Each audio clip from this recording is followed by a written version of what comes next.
Hello, welcome. My name is Tyler, and today I'm going to be playing some Monster Hunter Freedom Unite for the PSP. Probably, arguably, one of the better Monster Hunter games on the PSP, and probably, well, I know a lot of fans of the series, long-term fans. This is where they were introduced to Monster Hunter, unlike nowadays, where Monster Hunter has been introduced more to more Western audiences through Monster Hunter World via the Xbox, and probably a lot of new fans come from the Nintendo Switch with Monster Hunter Generations Ultimate. Now, this game um, is a lot older and introduced a lot of the core mechanics that we see in a lot of other Monster Hunter games we see today. But this is going to be a walkthrough, maybe a little bit more of a tutorial series to newer Monster Hunter fans if they want to get into more of the older Monster Hunters. So let's sit back and enjoy freaking Monster Hunter Freedom Unite. Now I kind of skipped through the cutscenes because I mean it's just a cutscene and what have you. But if you want to see it, just let me know. Now first things first, as you can see, we don't have starting armor and what have you. And because the starting armor was actually put into the equipment box, and you had to go to it and change it out. Now, what you might notice as I'm equipping this armor that there's not all the weapons aren't here. We only have we are missing the switch action charge blade and insect glaive. Well, that's because they weren't uh, really introduced until the fourth generation. Well, the switch X was introduced during this third generation with Monster Hunter Tri, while both the insect glaives and charge blade were introduced in Monster Hunter 4. So you kind of have a little more limited options, but that's fine. And in this series, I'll try to alternate and try to use all the different weapons just to showcase them and what have you. And I think for now I'm going to start off with the dual blades. Now in this game, many people might not like to hear it, Sword and Shield is kind of garbage, and so is Hunting Horn. I'm not saying they're completely bad weapons. It's just in this game, the Sword and Shield it just doesn't do enough damage. It's just not that great at dealing damage. I mean, if you want something that's fast and can deal a lot of damage, I mean, you kind of want to go with dual blades. And the Hunting Horn is just hammer's way better. It just outclasses it. It's way faster, more mobile. Even though they kind of have the same DPS, it's just the hammer's just way better in every aspect. All right, and well, with that being out of the way, let's get into the village. Now, this village, this brings a lot of nostalgia for me. Even though I didn't really play Monster Hunter Freedom Unite when it came out, but it's just still just a lot of just good memories of when I was a kid and playing with my dad's PSP and what have you, just wanting just to play just this awesome game just about hunting giant monsters. It's just epic. And I'm not reading through any of this dialogue and what have you. This is, if you want to read it, you can read it if you want to, but they don't really say anything important. They just kind of explain what they are and some just interesting dialogue. Like, for example, over here, this is where you can find the blacksmith and how you upgrade most of your weapons through this guy right here. And as you can see, and the cat right here, this is the one you go to if you want to buy weapons. And so, which we'll probably be buying some weapons from him later on, because the bone weapons just are really garbage. And this lady right here, she's the person you go to buy just all the stuff, like potions, herbs, cool drinks, whetstones, and so on and so forth. And I can't remember who she is. She can you can buy just all the other just probably little rare items like armor and power seeds and some fish if you don't want to go fishing, some psycho serums and farcasters, which are extremely helpful and kind of cut down on the grinding in this game. And this lady right here is our main quest person. That's where we go to find to register quests and what have you. And for some people who haven't played Monster Hunter, this is Poogie. No, it is said to if you pet Poogie, it gives you more luck and what have you when going into we're going into quests and what have you, but that's not really proven to be the case. Alright, and in this series I'll probably be mostly showing off just a lot of the more big hunting monster quests and what have you. I'm going to try to complete every single quest in this series, so if you guys want to see more of the gathering quests, just let me know and I'll show off some more of the gathering quests. Alright. Alright.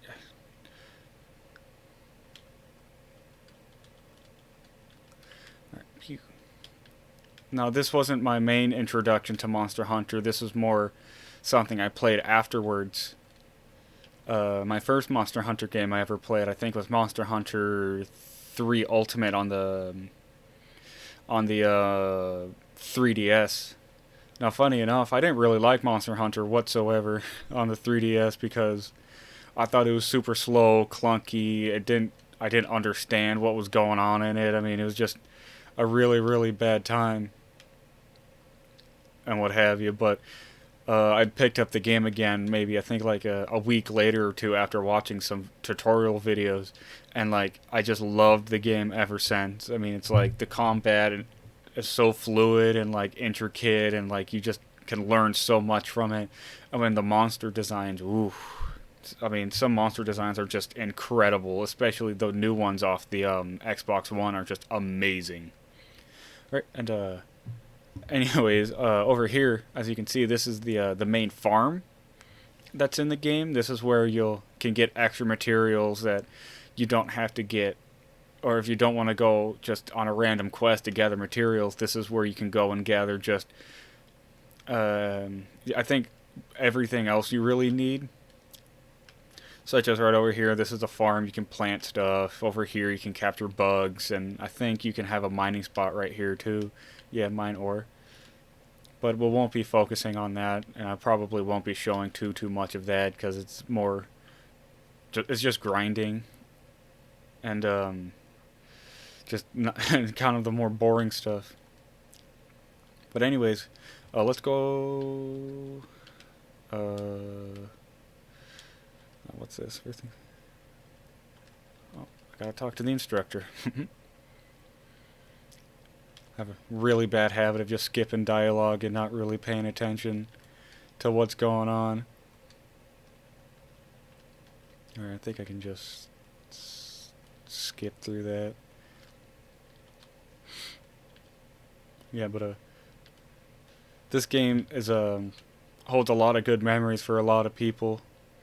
Oh, there we go. Myself included, because as soon as I, got off of Monster Hunter 3U, I just wanted to learn just more and more about the Monster Hunter series and what it was all about and what it all had to offer.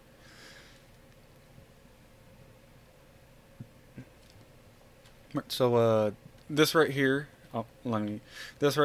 as I said before, this is where this grandma lady, she is the main person you go to for quests. And now you can see here we have multiple different kinds of quests. We have quests leveling from 1 star to let's see, what's that, 6 star. Now these range in difficulty, but they also range in what kind of monsters you can fight, where one being the more easier monsters and more beginner friendly monsters like the Genprey, while this one being more difficult and having some of the harder monsters like maybe like Lao Shang Lung or Rathalos. Right, but first we're gonna do some of these. Alright, let's do this one, I guess. Alright, and to go on a quest, we just go over here, and let's go. Alright, and in each and every Monster Hunter game we have, and there's a time limit of about 50 minutes depending on what quest you go to. Some could be shorter times, and I don't think there's any ones that exceed over 50 minutes. But over here, this is our item box, and if we get into it, we have a whole assortment of items for both gunners and bow people, and even a little barbecue spit. And we have our maps and just basic items we need just to help us out because we're in low rank. That means that means the game's going to help us out a little bit more with trying to get through the game and help us learn. Even though this game doesn't really do too good of a job with trying to explain what's going on in it.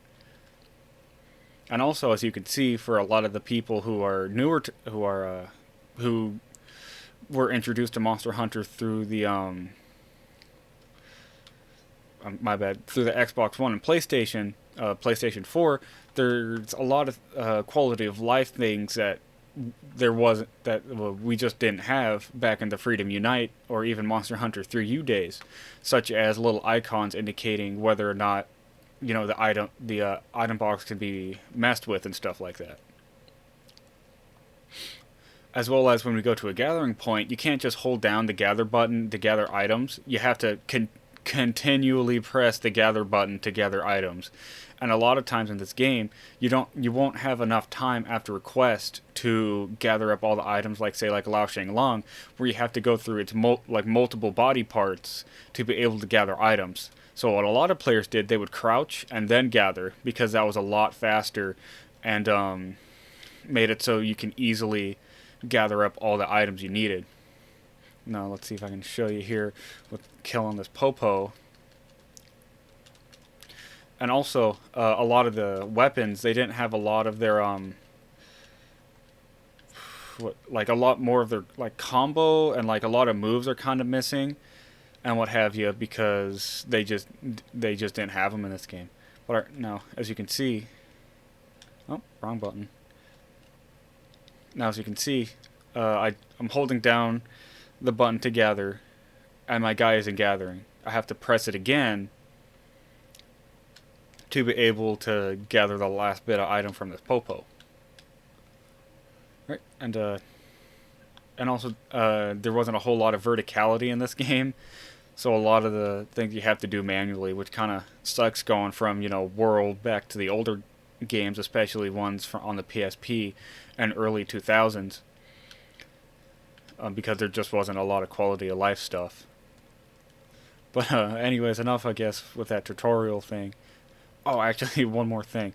Do you have a limited amount of whetstones? You don't have infinite like you do in World or in Rise if you were introduced to that.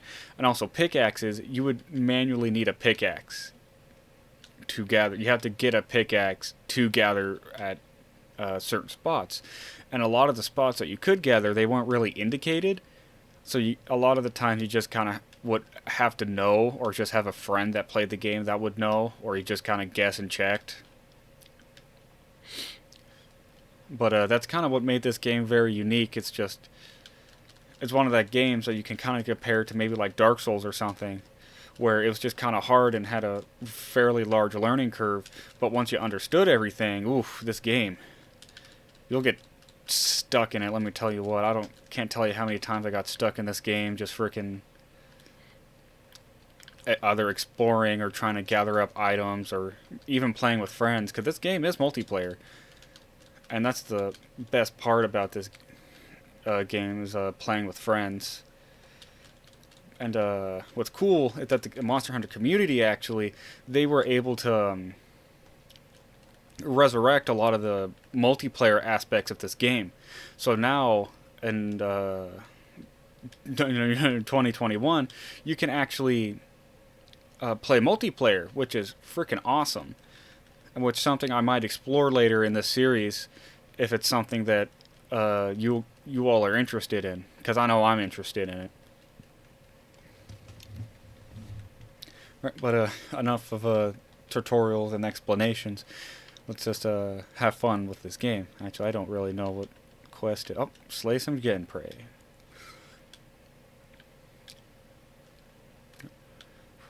I think this is actually one of my more favorite maps too.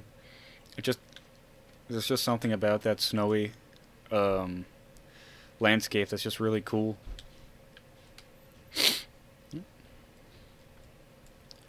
Alright, Actually, I think the Genprey are actually back in those caves or something. Doo -doo -doo.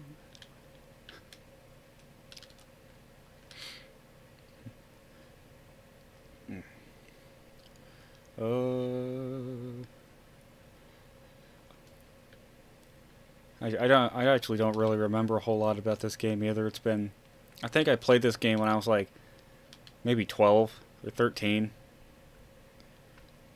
Can't really remember when. There's one.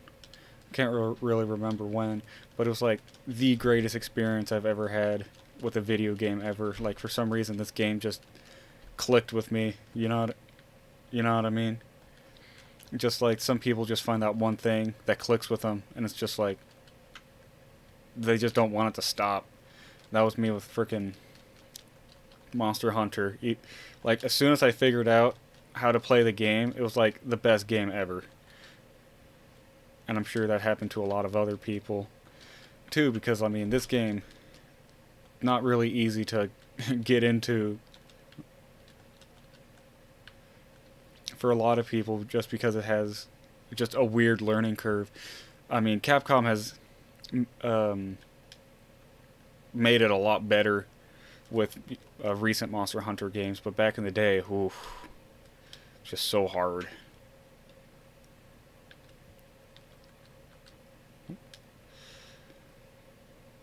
But that was a pretty easy, fast quest. I'm gonna gather up here. It's always useful, especially in these games, to gather just like at the end of a quest, just because you kind of want to spend as least time possible just grinding. Just because grinding in this game takes for freaking ever. Just because of the quality of life stuff. Like you can't just oh well, Advespoids were annoying back in this game too. Like they can easily stun you, and it's especially in G rank. I believe in this game, yeah, in this game there's a G rank, and Vespoids in that game, they'll basically kill you. I mean, it's funny, but it's not fun at the same time. Let me gather all that up, and cool.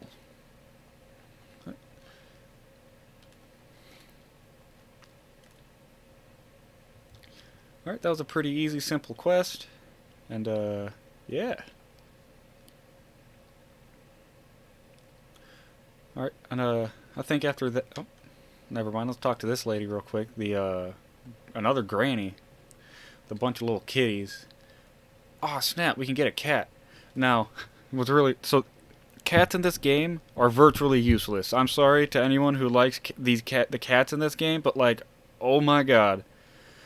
Frickin', they do absolutely nothing. I mean, they do something, but it's like, like a lot of the times, like, you don't even want them. Because it's just like, they're just useless.